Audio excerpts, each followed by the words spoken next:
Evangelio de Lucas, capítulo 13, versículos del 1 al 17. La importancia del arrepentimiento, versículos del 1 al 5. Comentario de William MacDonald. Versículos del 1 al 3 dice: Capítulo 13. Arrepentíos o pereceréis. En este mismo tiempo estaban allí algunos que le contaban acerca de los galileos, cuya sangre Pilato había mezclado con los sacrificios de ellos. Respondiendo Jesús, les dijo: ¿Pensáis que estos galileos, porque padecieron tales cosas, eran más pecadores que todos los galileos? Os digo, no. Antes, si no os arrepentís, todos pereceréis igualmente. El capítulo 12 concluía con el fracaso de la nación judía que no discernía el tiempo en que vivían y con la advertencia del Señor a arrepentirse con presteza o a perecer eternamente. El capítulo 13 prosigue este tema general y se dirige mayormente a Israel como nación. Aunque los principios sean de aplicación a las personas individuales, dos calamidades nacionales constituyen la base de la conversación resultante. La primera era la matanza de algunos galileos que habían acudido a Jerusalén para adorar. Pilato, el gobernador de Judea, había ordenado que fuesen muertos mientras ofrecían sacrificios. No se sabe nada más acerca de esta atrocidad. Suponemos que las víctimas eran judíos procedentes de Galilea. Los judíos de Jerusalén pueden haber estado bajo el engaño de que esos galileos habrían cometido terribles pecados y que la muerte de los mismos era evidencia del desagrado de Dios. Sin embargo, el Señor Jesús corrigió esta impresión advirtiendo al pueblo judío que si no se arrepentían todos, perecerían igualmente. Versículos 4 al 5 dice: O aquellos 18 sobre los cuales cayó la torre en Siloé y los mató, ¿pensáis que eran más culpables que todos los hombres que habitan en Jerusalén? Os digo, no. Antes, si no os arrepentís, todos pereceréis igualmente. La otra tragedia tenía que ver con el derrumbamiento de una torre en Siloé, que causó la muerte de 18 personas. No se sabe nada más acerca de este accidente, excepto lo que se registra aquí. Afortunadamente no es necesario conocer detalles adicionales.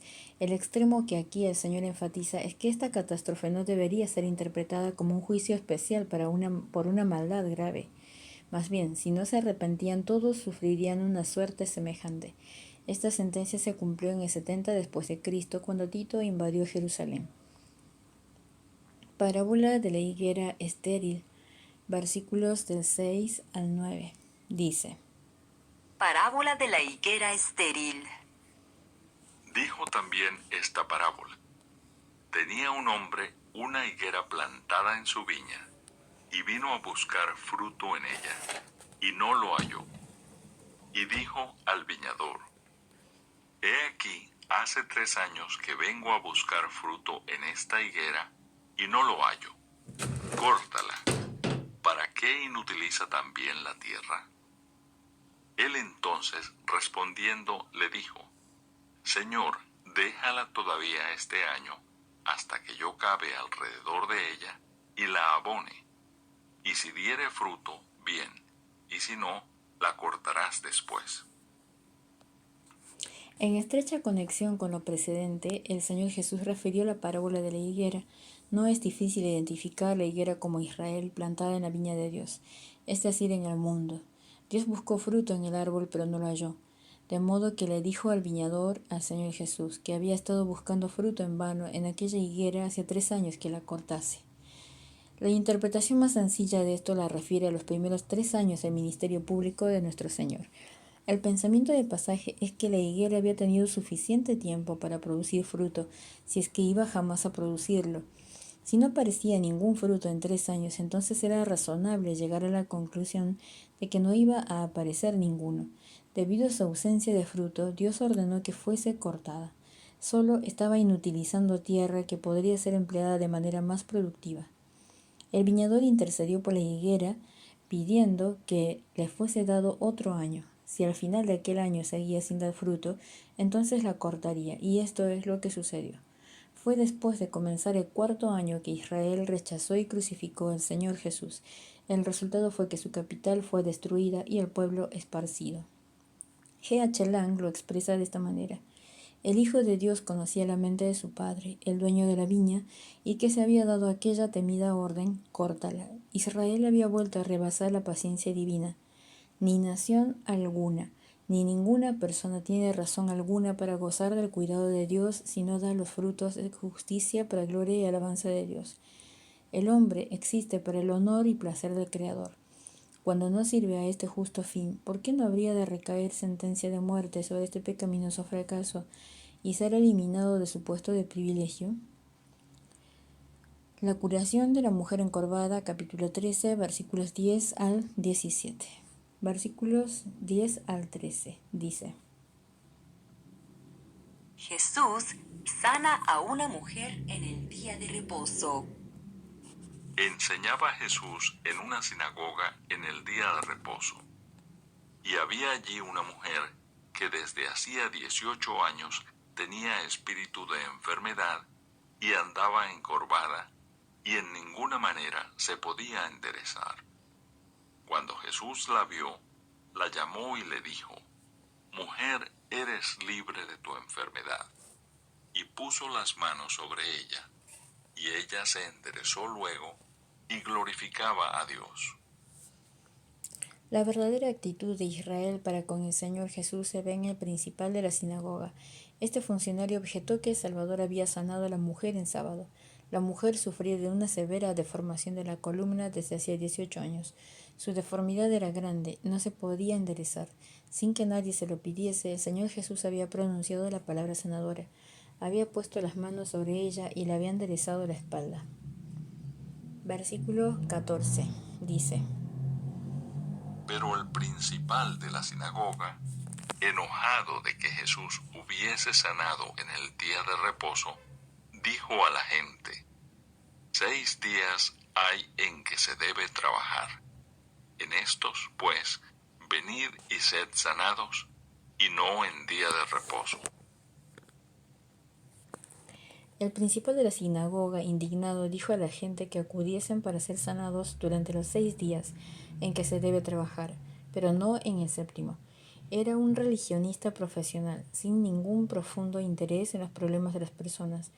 Aunque ellos hubiesen venido los 6 primeros días de la semana, él no habría podido hacer nada para ayudarles.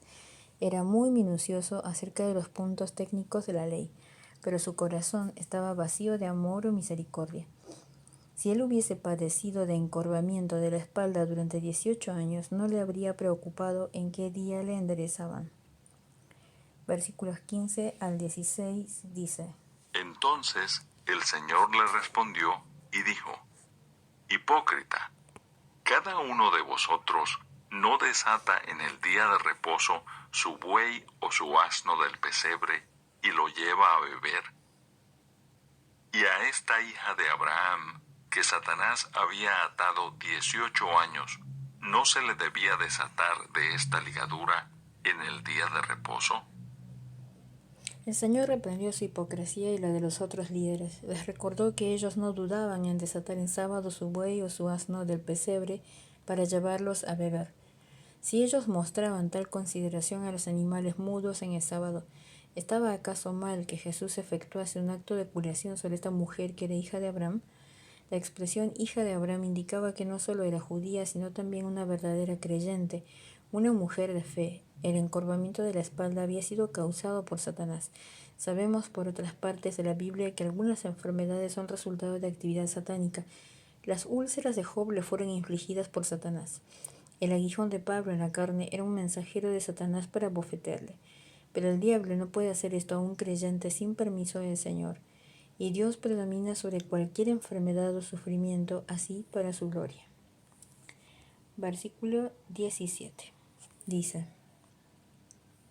Al decir él estas cosas, se avergonzaban todos sus adversarios, pero todo el pueblo se regocijaba por todas las cosas gloriosas hechas por él. Los críticos de nuestro Señor se avergonzaban ante sus palabras. El común del pueblo, por su parte, se regocijaba porque había hecho cosas gloriosas y ellos lo sabían. Comentario de William MacDonald, Evangelio de Lucas, capítulo 13, versículos 1 al 17.